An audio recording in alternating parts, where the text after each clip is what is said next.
Well, hello and welcome. ECG privatization. What a big question. Now, if you're a protectionist like I am, then you want all state-owned stuff should be owned by the state. Hope to God that we do things right so that this institution or the factory, whatever it is, works well. And if you are a capitalist, well, you believe, look, the state has no business in doing business, then why not? Yes, let the private people get in there and do their business. I am also of this belief that, when every child starts teething or growing up, it gets nurtured and helps to walk, it gets school fees paid for until such time that the child can stand on his own, and then the parent will say, goodbye, you're on your own. Now you sit back and then you look at good old Ghana. Yes, we've come 60 years along the line, but look at the divide as to those who are the haves and those who are the have-nots. Clearly not balanced. So there are so many people who need to be aided. And such a thing as energy is very critical. And that, you want to, if this thing gets into private hands, those who are the have-nots, will they be able to afford it? Then the other side is saying, well, at the moment they can't afford it, but are we running it well?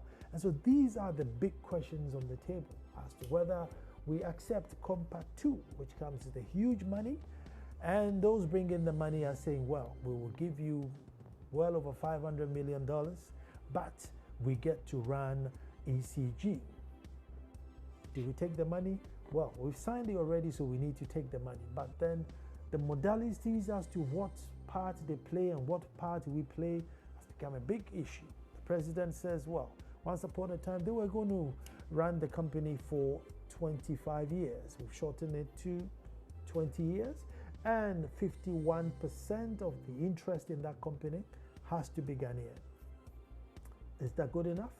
Well, we're yet to see. My name is Nana Ansakwa IV, Akwamu Edumasahene, and your host. When I come back, I have two fine gentlemen who are going to educate us as to what their concerns are, sell or not to sell. Stay tuned.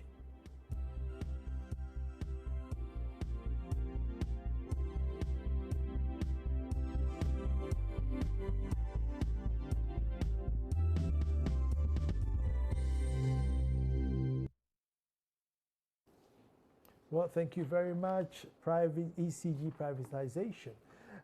With me in the studio, sat right next to me is Kwadwo Poku, an energy analyst, also an Opoku Are boy. AN, his number begins with AN, and his guys were in Adumasa all saying, oh, we see our mate on your show. So, hey, the boys in Kumasi, Kwadwo Poku's here. Hi, Nana. How are you? Very well. It's been a while. Have we seen this year? No, so okay, so Happy New Year. And same as Michael. I haven't seen Michael this year too. Yeah. Michael Nyanchachi, General Secretary, Public Utility Workers Union. Afishapa to you too. Afishapa to you too. Maria Hine is one of your mates. Yes. Yawasanti. Yes. Yeah. Yes. Yes. They did the program which they came to support it. That's it. Oh, okay. So yes, it was on a platform. You see, so you should have been there. I should have been there to support you and him. That's very good. You should have been there to support. The next time, I will make sure I'm there. Yes. Yeah, to see you in Edumasa. Well, we'll start with Michael. Michael, we've owned ECG from day one. It is clear that we have used, buttered, and bruised it, and it's come to the stage where, let's, bring some private interest in there. And anytime you bring private interest, track record shows that they seem to have a better sense of management. Aren't the workers happy? President says nobody's going to be, nobody's going to be entrenched. After 20 years, it comes back to us, and maybe we can follow on their good steps. What are their concerns of the workers? Yeah, thank you, Nana. Originally, the thinking has been that the workers' main concern about this whole issue is that, the likelihood that people will lose their job. So that is all the whole agitation is about. But anybody who had followed this issue and had looked at the position paper we put out since 2014, we articulated about 8 issues, and the aspect of job losses was only one of them. So it's not the issue about job insecurity which was driven. There is a fundamental issue we have coming from where we are, also as a public service institution. We have the orientation that yes, electricity is providing a service. There is that sharp difference where something that once is a service, it must be purely looked at as an economic good. And therefore, if it's an economic good, it must be measured with all the economic indicators and see its viability from the angle of the bottom line figures. There are other school of thought which think that, look, this is a service which, from your introduction, should cover the have and the have-nots. So some aspect of social intervention is involved, and somebody must be paid for it. And who is that somebody? It's the state, which is you and I, the tax that we contribute. But at the end of the day, the company is not being run well because we have not allowed it to run as a company properly, so-called. There are principles that govern every company. Proper corporate governance we don't allow, because shareholders, instead of playing the role of shareholders, begin to dictate to the board, dictate to management, and everything becomes so haphazard, and we don't reach the goal. So people will say ECG is not making loss, not making profit. So the only way out is bring in private sector participation. But we have always been arguing that it's not entirely the panacea or the solution, because if it's just private sector participation, there are so many aspects of ECG's operations today where you have private sector involved. Now you are talking about governance and leadership, and that is where the core problem comes from: the policy makers, who appoint the leaders, who appoint the board, who determines the strategic direction that the company should go. So we always say that the problem lies in the laps of the government, and the solution is not just saying that, look, I am tired, take it, let somebody run. If a whole nation, we cannot put and manage just one company and get it done well, after 60 years of independence, then we still have a long way to go. And I want to make it also clear that there are so many, and if you take a good look around the globe, not only in Africa. In Africa, if you are talking, the best utility in Africa is ESCOM of South Africa. It's wholly owned by the state and is doing very well because they've allowed systems to run. And it is our indiscipline which has brought us where we are, and we think the only way to get out this indiscipline is to take government hand by giving it out to private ownership or private control. Well, Kojo, did they have a case? Oh no, I mean, see, my brother and I agrees on a very simple thing. And the simple thing we agree on is that ECG as it is now is not fit for purpose. And we all agree. From his submission, he made a point that, look, there is indiscipline, we are having economic losses, we are making losses in revenue collection. The general fitness of ECG is in doubt. Everybody watching us this evening will not, if you ask show of hands all at home, who wants ECG to stay as it is because we think it's fit for purpose, nobody raise their hand. We agree that ECG as it is, something has to be done. Now the point is, what is there to be done? Since 1995, the government has started what it calls the power sector reform. It's the power sector reform that led to the establishment of Energy Commission. It's the power sector reform that led to the establishment of PURC. It's the power sector reform that led to ECG going from a corporation to a limited liability company. Government over the past have tinkered on how to get ECG to function properly. But we realized that it's not been working because Aban Ejuma. And no Aban Ejuma, my brother will agree, has ever been successful. We've gone from Ghana Telecom to Vodafone. We've gone from a lot of institutions that had become privately owned that is running very well. Reason being that a private man will hire and fire. A government institution, a chief would call the politician, and because of votes, that person will be brought back. So this is the stage where we are in, that government is saying that, look, I am tired. I no longer want to be part of this. Reason being that I own this thing 100%. If there are losses, I'm the one that's supposed to put the money. The people are not even doing their work well because they think that it's for all of us. So let's bring in a private person to run it. If a private person runs ECG, the workers' benefit will be much better than the benefit the government gives them. Ask anybody who works at Ghana Telecom and Vodafone. When were they enjoying the most benefits? When it was Ghana Telecom or when it's now Vodafone? So the issue of whether ECG, something fundamental should happen to ECG, we both agree. Everybody in this country agrees. But it is how we are going to achieve it. That is where the divergence come in. Some believe that government should still own it, but give it to certain individuals to run, give them timelines, contract, and performance contract. If they don't perform, you sack them. But the question now becomes, where from the investment? Government has to look at hospitals. Government has to look at roads. Government has to look at a lot of social interventions, boreholes, and all the likes. At the same time, you have a scenario where people in the MDAs, SOEs, and various barracks, prisons that government owns are using electricity and they don't have money to pay. Government cannot go and ask itself for the money. So this is a simple solution for government. Look, let me stay out of this business. Let a private sector participation happen. Then let's turn around the company. In the long run, there will be a profit declared. Then the company, you and I, will be better off for it. As it is now, we are not.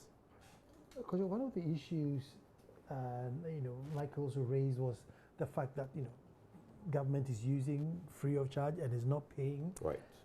So if indeed we are, bringing people in and government is going to clear that proverbial debt, then that was the issue. So if government is going to pay it, then... Well, you see, the issue now is that government does not have any money sitting there to go and clear that debt. What government is trying to do now is to go and bond the debt. Bond the debt, pay for it over a period, and take himself out of it. Let a private person come and manage it. If MIDA owes money, cut him off. Ministry of Agri owes, cut him off. You see, people keep banding around government indebtedness to ECG. Has anybody asked private indebtedness to ECG? Private companies' indebtedness to ECG is powering the government indebtedness to ECG. We all heard it on the TV when we saw the likes of Airtel, Vodafone, all these big corporations, they owe ECG. Why have they not collected the money? Let me bring Michael in here. Michael, two questions. I mean, if government is going to bond the debt, if it bonds the debts while you guys are, while we are running it, would it make any difference? And two, private indebtedness, why so much? You see, yeah, private indebtedness is there, but in many instances, especially the very high indebted companies, there is an arrangement. It's a business, and it happens in the banks. You won't be able to take all the money at a go and let the business stop running. So they go into some scheduling, payment schedule. So monthly basis, there is a certain amount that you pay as you consume so that the company also continues to run. If you take all the money from your customer and his or her business collapses, next time who are you going to supply to? So sometimes we look at the ball figure, but we don't look at how the arrangements behind it to make sure that payments are collected on scheduled arrangement. Now the big question we have to ask ourselves is, we are saying that yes, there is a debt. Government agencies cannot pay because now it's for the states. Would government agencies be able to pay if we give it to private sector? Where is that money coming from? So we've been saying that if government will be able to pay for MMDAs and government institutions, if it hands it over to a private operator, it means that now government has the ability and the potential to pay. So if you can pay for the private sector, pay for ECG, and ECG will be able to get the requisite needed materials to do the work. Sometimes we make blank statement that, oh, ECG is making losses, it's because of inefficiency, but nobody has also taken time to really look at the difficulties that we have pushed the company in and situations that staff have to work with very limited or sometimes even lack of logistics to do the work that is supposed to do. We were arguing behind the scenes, and there is always the question about the social aspect of ECG's work. Something that, look, it's business. If you don't have the means to pay, we should leave you behind. But I don't think that our country, we have reached that point where we think that everything should be dictated by capital. There are certain key social interventions we can't run away from. The people who are pushing us to do these things, they were years back in their countries where they did a lot of social re-engineering to bring their states to the level where they are now, and now they can say that, oh, let everybody pay. And even in the situation now, they still find ways to what? Subsidize the less privileged. All we are saying is that if government can clear all the debts and keep the books clean for ECG to operate, we thought that would have been a better arrangement to enable ECG as a state agency you to won't operate. Let them, won't the debt pile up again if government clears it? Because you won't be able to go to Ministry of Defense for the money, you mean? Yeah, so that's why the first proposal we made in our position paper was that, look, this whole thing we are talking about is a question of management. Sometimes they will throw and confuse us with the issues about investment. But from all that we've seen in many of the countries where they have introduced this PSP and this concession and all those things, they come with a notion and idea, we are bringing some investment, some capital. They are not bringing any dime from outside. They will come, and it's the money that we are raising from here which is reinvested and built. So the potential to raise the money is here. We only need to do the right things and get the system running efficiently. But just as I said, our indiscipline, both from leadership to where, is what is keeping us where we are. And the solution doesn't lie in just say, oh, okay, now I can't handle it. You are a private sector, handle it. Why are other state agencies in other countries performing and doing very well? Go to South Africa, go to Korea, go to Czech Republic. Don't even go far to Lebanon and others who don't, in a way, their system doesn't match what we have. But they are doing, it's all because of the psyche and the mentality. So we were saying that if government is serious to make sure that electricity is affordable, is available, is reliable, let's get people with the requisite knowledge, experience, give them specific contract and agreements to perform. These are your targets. ECG losses, we want you within the next 10 years, reduce it from A to B, from this to that. And these are the sanctions that goes with it if you fail. These are the rewards that goes with it. If you sign such a contract, which is enforceable, that you can take even the government to court if it tries to interfere, I believe we will get the results and all the benefits will accrue to us as a nation than the arrangement where we are. Fortunately, I'm using the word fortunately, with what the president said recently, at least there is some shift where majority is now going to still retain in the country. The original proposal was an 80-20 arrangement where virtually everything would have been taken out of our country. It's not completely the 80-20. Oh yeah, the original this thing, the local counterpart was supposed to be a 20% shareholding of the concession. But now government is saying 51. We don't know how the 49 is going to be like. At least it's better than the original. So Ghana stands to benefit if we do things right.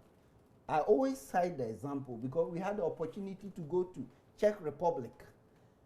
70% is owned by the state, and the money they are making from their energy into their national fund to develop their country, Nana, you will be surprised.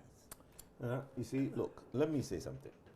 Let's move away from the big investment picture that we talk of. Let's do very simple analysis. Walk into an ECG customer service center. You wake up in the morning, you have a problem with your prepaid. You walk into ECG customer service center to get a resolution of your prepaid that is not working. What are the experiences of Ghanaians when they enter an ECG customer center? Is it that that person sitting there on the monthly basis, is he not paid? Is his benefit not given to him? But what service do we get? Everybody can attest to the service we get. So the point is that Ghanaians, I've always said this, and I said this yesterday, if all Ghanaians are moved to America and Americans are moved to Ghana, Ghanaians will apply for a visa from America to come to Ghana. Ghana is the way it is, not because of the country, it's because of us, the individuals in the country. That is why Ghana is the way it is. You're comparing Czech, Korea, their attitude towards work, their culture towards work is different from our culture. We have a lackadaisical approach to work. We don't care, especially when it's a government institution. I have a friend. I offered to get the person a job. He says, oh, I want banking, but not a Nigerian bank. Why? Because the Nigerian banks have targets, they are very strict, and they need you to meet those targets. They want a Ghanaian bank like ADB, Ghana Commercial Bank, NIB, where you can go there, someone is sitting at the counter, eating whilst you wait. It is our attitude in Ghana that is gotten ECG where it is. It's not about whether it can be government or not. Those targets he's talking about. Look, ECG from time immemorial have over 15% losses in their distribution. 15% losses. Even that is what they call the technical losses. Now, it's 22%. So every time that generation capacity, let's say 100 megawatts of power is going from Volta River Authority to ECG, 22% of that is lost, technical losses. So then we are left with what? 78 megawatts to be distributed. Within that 78 megawatts, there is commercial losses. The illegal connections and all those things that people do. Those are the commercial losses. Then you now reduce that to unable to collect revenue. So in total, you 50% of what you are supposed to collect is whistled down by technical losses, commercial losses, and your ability to collect the revenue. That means we owe the generator, VRA, or the IPPs 50 megawatts of money that somebody has to come up with. Now you're saying that government has to do that. And that is why the indebtedness is there. My brother, if you think me and you, Nana, we form a company and we own ECG, would we allow that? We wouldn't. We would make sure that the technical losses are taken care of, the commercial losses are taken care of, and the revenue mobilization is done. So I don't understand where people feel like there has to be a social intervention in some of these things and people should not be given work. Let's go to the compact. Because before you go to the compact, and I need explanation on the compact. No, but Nana, there's a point of correction. Let me just me. Okay. I think the figures about the losses that Kojo has put out is not really the accurate. The 22% losses in technical. No. What is it now? Technical losses for ECG is now around 12. As The aggregate losses of ECG now, technical and commercial, is around 22. Okay, so the technical and commercial is 22. Yeah. Okay, fine. So technical and commercial around 22%. Sorry, thanks for the question. And then the revenue. Revenue mobilization, there is the deficiency. We don't know what the figure is, but at least he's saying that technical losses and commercial losses is 22%. So to start with, you lose that off the top. Because I want. So if eventually everything kicks off, so what then happens? Ministry of Defense or Ministry of Greek or Legon or something? What, we just cut them off if they don't pay? I remember this thing very well. When Ghana Telecom was there were news that in the barracks, the police teaching in Tesano, the phone bills of the high command in the police school were so high that Ghana Telecom couldn't collect. I remember this very well because at that time my friend's father was in the teaching hospital in Tesano. And it was a national debate that, how are we going to get government doesn't pay and the big men are using the phone calls and the IDD, remember IDD? Yes. They will pick up their call and call their kids abroad and their kids will call their friends abroad and the bills were so much. When was the last time in recent memory did we hear about that? It's no more. Vodafone does not entertain those things. So every big man who is using a phone is paying for their phone bill. Do we still have companies that or MD SOEs or barracks or prisons where the big man owes telephone bill and is being brought to government? No. So that is a simple solution. If the private sector person is running the utility, prisons don't pay, they will cut them off. It's government's headache. Let government go and find money and give them to come and pay. Right now, we had a president last year when he said that he didn't authorize for them to not put prepaid meters in all these places. He authorized that they should put the prepaid. And there was a time that MOE, Ministry of Energy, was cut off and they had to go and find money and pay.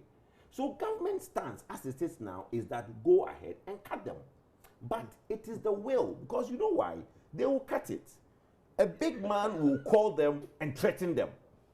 So it's two-phase. In one phase, the president says that, Michael, you and your people go and do the work. But when they try to do it, some big man will call Michael and say, look, if you guys do it, you get transferred. And some people will be transferred and they'll be scared. So the issue is that if it is Mr. Wood who came from India or China or wherever and he's run the company and 51% is me and you, government cannot. Government have to, they say, like Michael is saying, you have some companies that... Do we have the same luxury on telecom as we have on energy? Why not? No. You see, no. You see, we are making it look like it's a luxury. You see, look. Telecom. When you telecom go home, was bordering on luxury. Yes, but electricity, when you don't have money, it's a luxury. If you don't have money, it's a luxury. No, Kojo, Michael, are you saying that somebody should have lights in their room just because they have lights, and if they can afford it? No, let me tell you just a simple analogy. Ghana Water Company produces water that we all use. The water that GWCL sells to us is not at rates that you would say they are set for profit, because they are determined by PURC based on a certain benchmark. Ghana Water owes ECG quite a substantial sum from many of the production units. ECG can go in and say, look, you are not paying us, we are disconnecting all the production plants. It's not just Ghana Water staff you are talking about, it's all of us. At the end of the day, it's still the same government. If the Korean or the Frenchman or somebody comes and he says, look, you are not paying, I'm going to cut you off, government will still have to find a way to pay. To pay, yes. The same question is, if government can find that money to pay, why don't you pay to ECG that they can provide the materials and the resources they need. You know why he doesn't? Because he owns both companies. That is why he doesn't see why he should find the money. No, but because he owns Ghana Water and he owns ECG. Two children from the same father. So he doesn't see why he should pay. Oh, my brother, you will offset it later. But if Mr. Who or Mr. Simon owns ECG, you would find money for Ghana Water. You see, water, as we sit here and drink, is a necessity of life. That one, I agree. ECG, electricity, light on, is not, because look, we've been life where you don't have money for your prepaid, it cuts off, it's off. No, but could you link it to the many necessities, hospitals, emergencies, surgeries, all those things. Look, last year we organized from the union angle to do a mass disconnection exercise. There were certain hospitals we went and they were even disconnected. Some of the universities, we disconnected them. Just like the point you said, we did, look, in the ministries, they disconnected Ministry of Education. Our guys did not even get from, look at ministry where education is, to the Accra, the Makola office. They did not even get there. And then like the big man called. There were calls, yes. And then not the same. Another team was sent to go and reconnect. But Michael, can I say so are you putting this blame as an inefficiency of the staff? Let's hold on. Let's take a short break so we come back and continue. But this efficiency and management issue, if it can be solved once the companies hand over, why can't we do that now? Still move.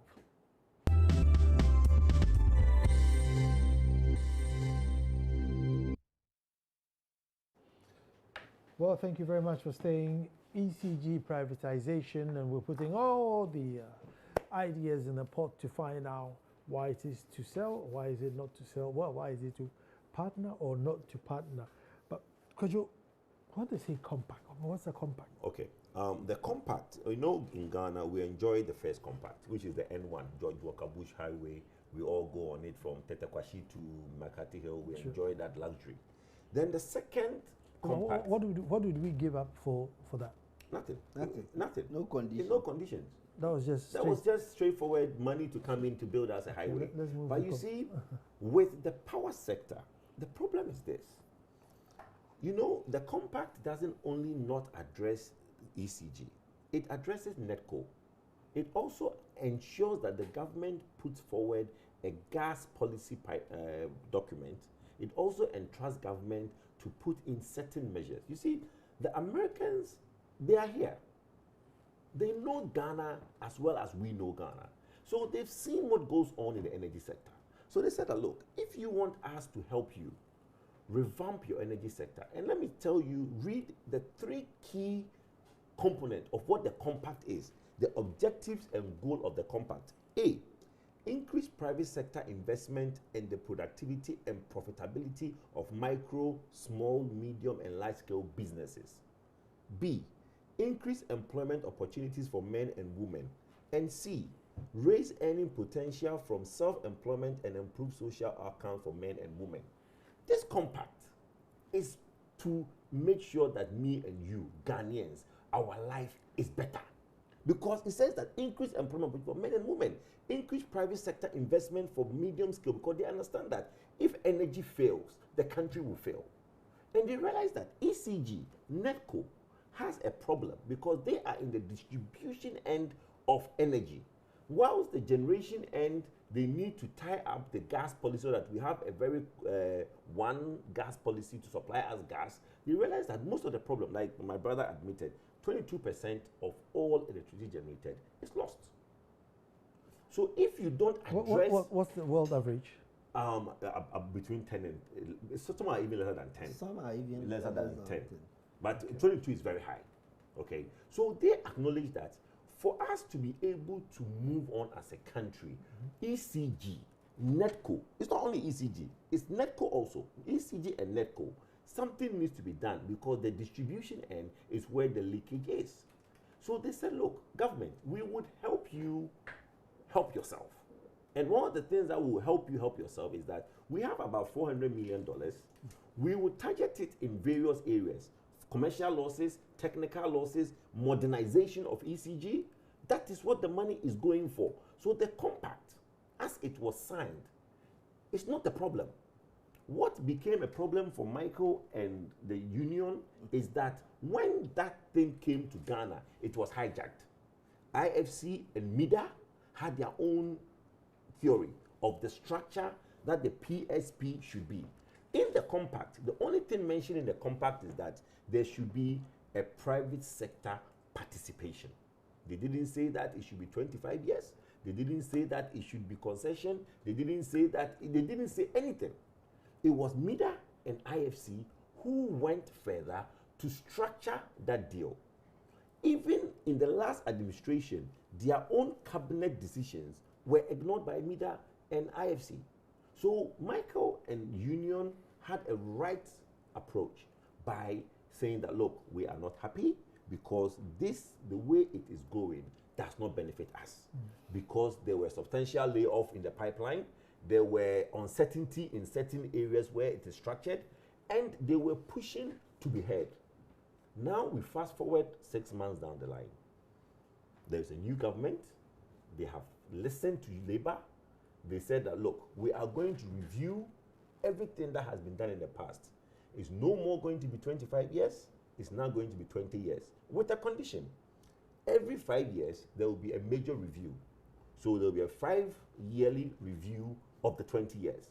At the 10-year landmark, there's going to be a major review if the concessionaire or the private sector JV partner had faulted in the last 10 years, it will be abrogated. Secondly, Labour, which nobody was sure after the 5 years what was going to happen to them, are not going to be sacked. They are going to keep their collective bargain. They are going to keep their employment till they retire. And for Ghana, for the local content, for the private sector joint venture, 51% of whoever owns that will have to be a Ghanaian company or a Ghanaian individual. So to me, it is something that has been a paradigm shift from what it was to what it is now. Most people will ask, don't we have to renegotiate the compact? We don't, because the compact, as it says it, does not involve any of these things. The Americans, they don't care. As far as they are concerned, they are helping us. And what we sign on to, the only sticking point is the clause 7.1, which people have talked of to say that it is going to subvert our constitution, which I'm told something is going to be done about that. So going forward, to me, the compact as it is, Michael agrees, I agree, that it doesn't have a problem. It is what happened in Ghana that became a problem. Yeah, Nana, let me add something. Yes, the compact, in principle, we have always said that we are not against the compact in principle. We thought that the nice objectives that Kojo read, these objectives can be attained without necessarily saying that ECG should go privatization. And that is where we have always been also a little suspicious about the financiers or the Americans. Let me be very blunt. If you sincerely want to help us, it's good, we know our system, there are certain challenges, but you know that the core of the problem we are always talking about revolves around the issue of leadership and governance. Who appoints the leaders? It's the government that appoints the leaders. One of the major problems that have affected ECG, which has affected its operation, is the fact that just don't go very far. Just for the past 6 years, you can count about 6 different managing directors. If you're a shareholder and you are doing this to your company, you expect the company to make profit and to progress. It doesn't work that way in any corporate entity. So if they wanted us to address these leadership challenges, it's not necessarily by a PSP. They could have said that, look, we want you to transform the ECG and make it viable. Be very broad, look at all alternatives, and then we could have applied, going back to what Kojo said from the beginning, the project that we started as a nation of reforming the energy sector from the 1995 model, which had the strategic business concept unit as one of the approaches.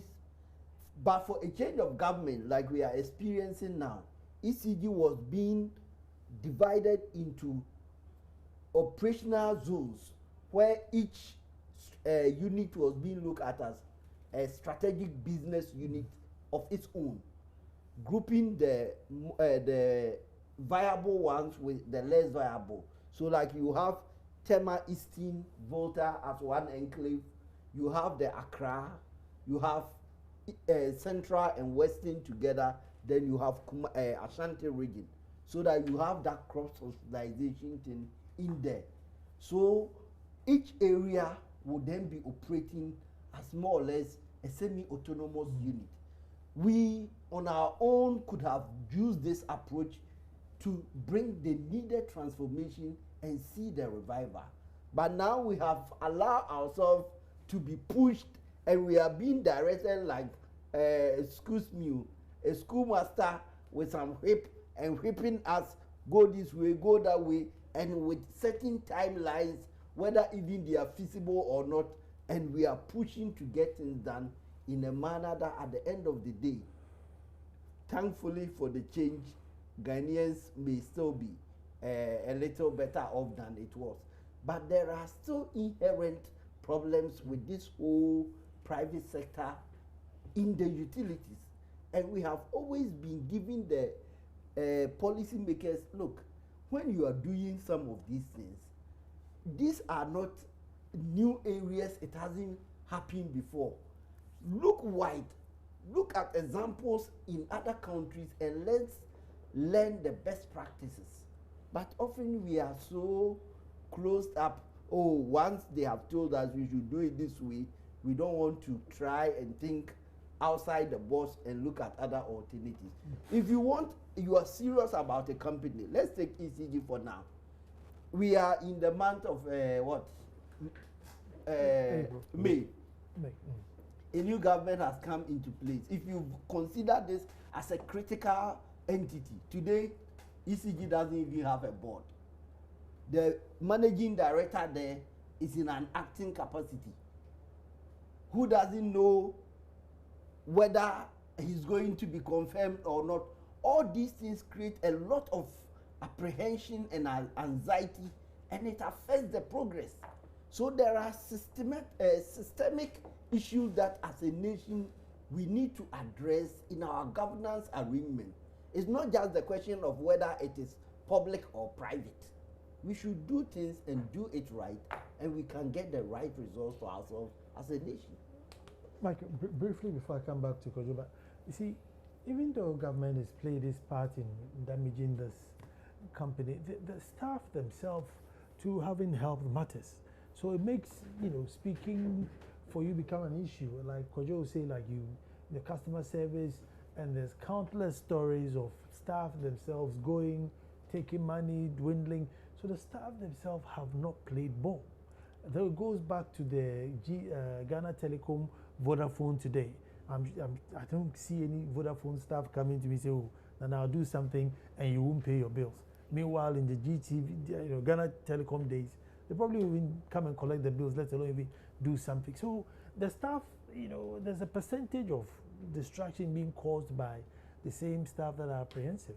Yeah, that one I won't dispute with you at all. Yes, if a company of about 6,000 workers, definitely you have some who will not be doing things right. And sometimes people think that, oh, everybody there is colluding or doing this kind. Then the company would have collapsed long ago. Yes, you have some of these bad nuts who are creating this bad image and impression. But there is something which Ghanaians also don't know, and often everything is attributed to ECG workers. The same private sector we are talking about, ECG works with a number of private contractors who build most of these networks, especially the shared projects and in some of these areas. When they finish the projects, they have the same technical skills as ECG workers. They have access to these networks, They can come to you and say, I can do a bypass for you, and you will not pay. You will not know, and you will think that this is an ECG worker. These are some of the clear issues we as a union have been pushing the management that, look, the way you are being too lenient with this third party arrangement is what is also contributing and fueling this negative perception. There are a few bad ones, but if you take time and follow, when you are caught, there are so many staff that are dismissed in a year over many of these malfeasances. So it's not like you can do anything and you go free. But there are others which are not entirely staff of ECG, but because the public knows that the person who comes, he saw them building the network, so the conclusion is that it's ECG. But that is where we have raised the question of leadership. That if government had given some firm leader who knows that the next 5 years I'm in charge, nobody is coming to sack me, he will be able to shape everybody into line. We don't need to go outside. I always use the example of Gimpa. It took only one person to bring the transformation we see in Gimpa, Professor Ade. And he had a tough time, but at the end of the day, anybody who knew Gimpa before Prof was appointed, and if you go to Gimpa now, you see the difference.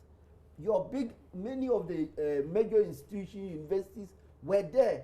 Gimpa had to come and start even the executive master's program before all these other traditional universities started copying. Because just to put a right man there, company will change.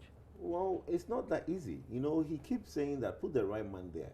But the right man, who is going to do the investment and who owns the assets? That's the problem. You see, look, he made a point that if it is not like they've not been doing well, if not ECG. If ECG was a private institution, the way it has been performing, it will have collapsed. It will have been out of business. The only reason ECG is there today is because government has a bigger asset and it's part of government assets.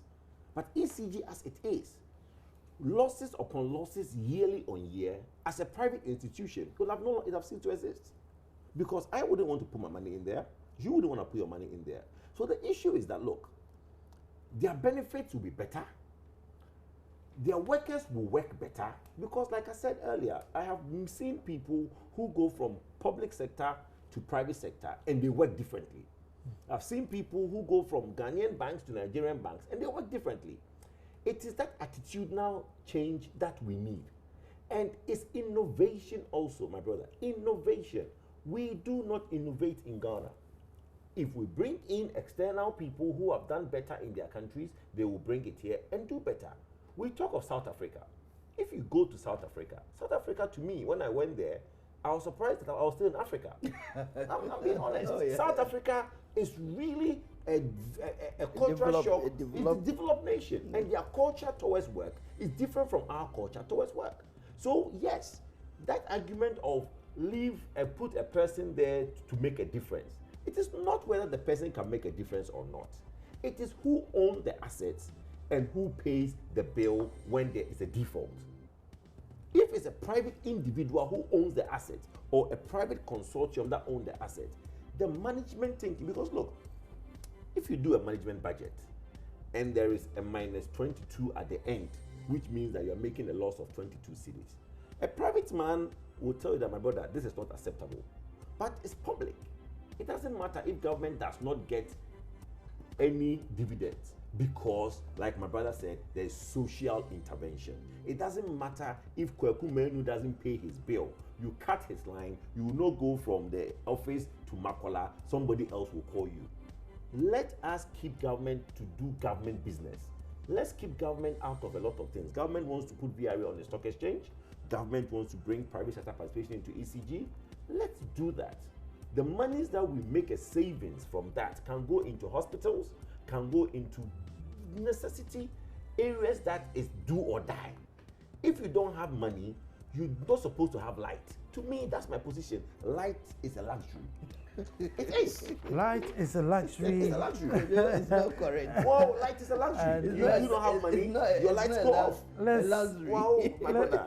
let's wait But why to not see also put what ECG on the stock exchange? Because if you are putting VRA there, you are putting grid code there. 10 Why seconds. not? 10 seconds. Why? well, is the it- reason 10 the seconds. reason you cannot put ECG on a stock exchange is because the profitability of ECG has to be at least for 3 years before you can put on ECG. Okay.